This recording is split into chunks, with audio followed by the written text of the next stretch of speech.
au tribunal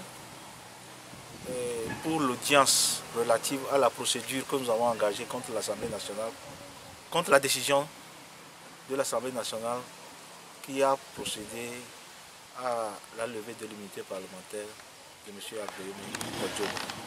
Parce que nous estimons que la procédure qui a conduit à la prise de cette résolution est truffée de violations des droits de l'homme, notamment le droit à la défense, le droit à un procès équitable. Donc l'audience devrait avoir lieu le 28 mars passé. Mais comme il n'y a plus d'audience publique compte tenu de la crise sanitaire, nous avons fait extraire le dossier du rôle public ordinaire pour le plaider en cabinet et devant le président du tribunal. Et donc aujourd'hui, le dossier a été plaidé et en présence des conseils également, des conseils de l'Assemblée nationale. Et nous avons fait mettre le dossier en délibéré. Après l'avoir plaidé, le président a mis le dossier en délibéré pour le jugement être rendu le 18 mai prochain. Et nos confrères contradicteurs ont relevé ou ont estimé que le tribunal de première instance de Lomé n'était pas compétent pour se prononcer sur les violations des droits de l'homme. Ils estiment pour leur part que la seule juridiction qui puisse se prononcer sur les violations des droits de l'homme serait la Cour constitutionnelle. Or, cette Cour constitutionnelle, nous savons qu'elle a deux prérogatives. D'abord, elle est juge de la constitutionnalité des lois et elle intervient également en matière électorale pour rendre, ou du moins donner les résultats définitifs des élections présidentielles et législatives. Nulle part dans l'organisation, dans la loi organique qui concernant le fonctionnement de la Cour constitutionnelle, aucun citoyen ne pourra saisir la Cour constitutionnelle d'une quelconque violation des droits de l'homme. Ça n'existe pas. Au Togo. Au Bénin, c'est possible.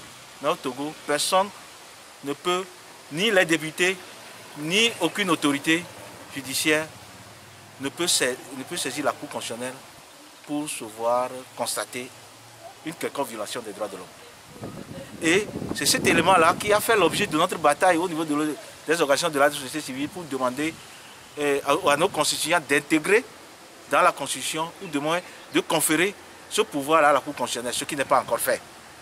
Et donc, ils estiment que ce n'est pas le juge ordinaire qui doit statuer sur ce chef-là. Alors que,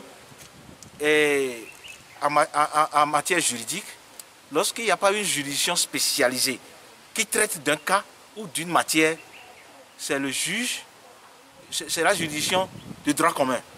Et la juridiction de droit commun qui est compétente, c'est le tribunal. C'est pour ça que nous avons saisi le tribunal. Parce que la loi dit, et la Constitution aussi, nous prenons particulièrement la Charte africaine des droits de l'homme et des peuples.